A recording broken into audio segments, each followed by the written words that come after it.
Mary Jane Holmain, a country girl, inherits vast great mansion in a northern state. A great uncle, which she was just vaguely knew, left to her for reason unknown. As time passes, it would become apparent to her, along with a spirit's presence.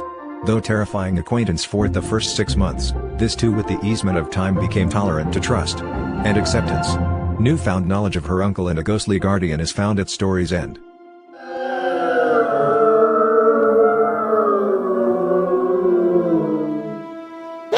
Mary Jane Holman, a country girl, inherits vast great mansion in a northern state. A great uncle, which she was just vaguely knew, left to her for reason unknown. As time passes, it would become apparent to her, along with a spirit's presence, though terrifying her acquaintance for the first 6 months, this too with the easement of time became tolerant to trust and acceptance. Newfound knowledge of her uncle and a ghostly guardian is found at story's end. Mysterious inheritance. The news arrived on a crisp autumn morning, delivered by a man in a black suit who looked deeply uncomfortable on the porch of the Holman family's farmhouse.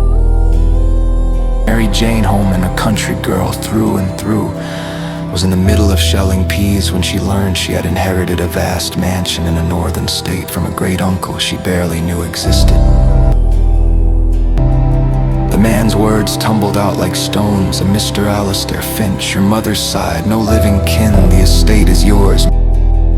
Mary Jane, or MJ as everyone called her, stared at the letter he handed her. The ink a dark, elegant script that felt alien to her calloused hands. She had no idea why this man, a great uncle she had only ever heard mentioned in a hushed, distant tone, would leave his entire life's work finally home. As she would soon discover, the mansion held more than just dusty furniture and forgotten heirlooms.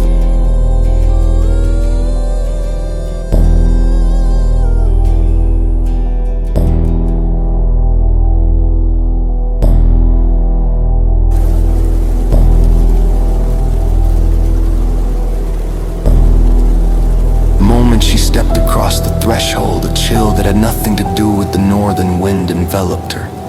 The air was heavy, tasting of old books and something else, a silent, watching presence. The first few months were a terrifying blur. Doors would slam shut on their own.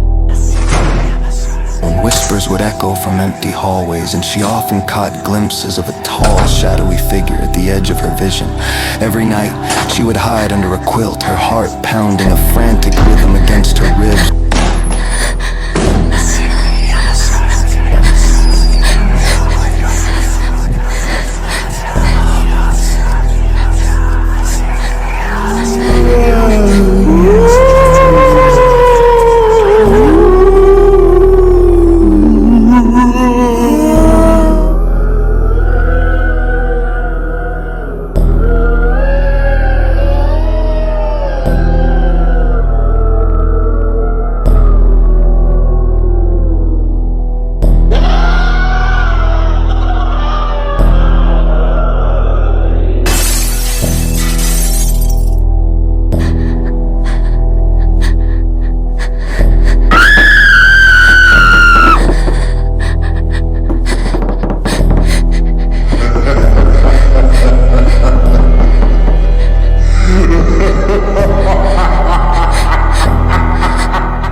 But as the weeks bled into months, the fear began to fade into a strange, uneasy tolerance. The slamming doors became less aggressive, the whispers less menacing, and the shadow, and she started calling it Uncle Alistair, even though she wasn't sure if it was him.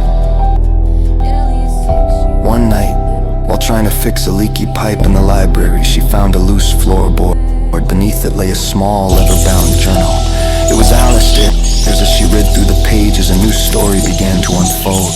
He wasn't just a distant relative, he was a brilliant inventor. And the reason he had left her the mansion was not for her to live in, but to guard within the aged walls. Hidden behind false panels and disguised as dusty antiques lay a trove of his life's work.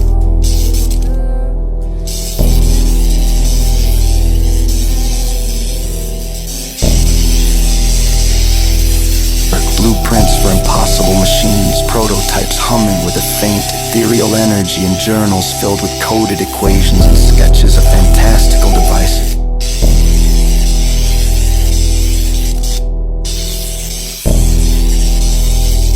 The house was a fortress, each room a puzzle box designed to protect his secrets. He hadn't wanted the world to have access to his inventions, not yet.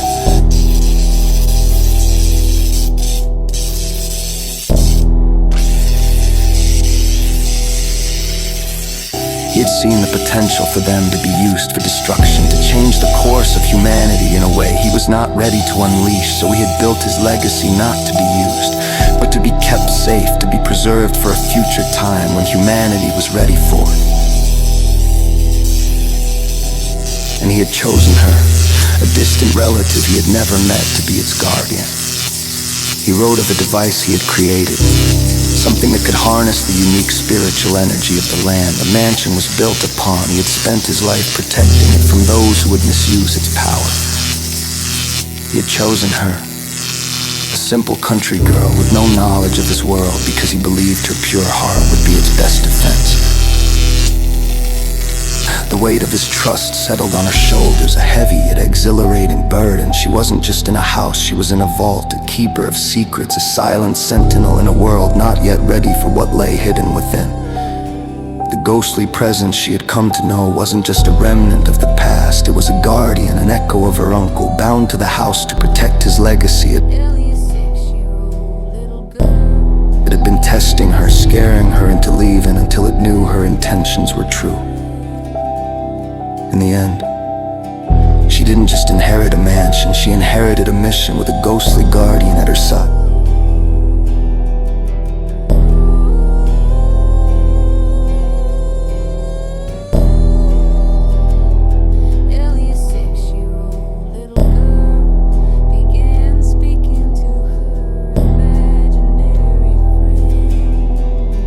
She began to read the old journals, to understand the intricacies of Alistair's work, and to learn to live with the unseen presence that had become her most trusted companion.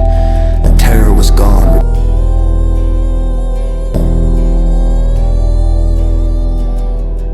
replaced by acceptance, a deep trust, and a new kind of family. She, the country girl, had found a purpose she never knew existed, and in the quiet northern mansion, she and her ghostly guardian were finally home.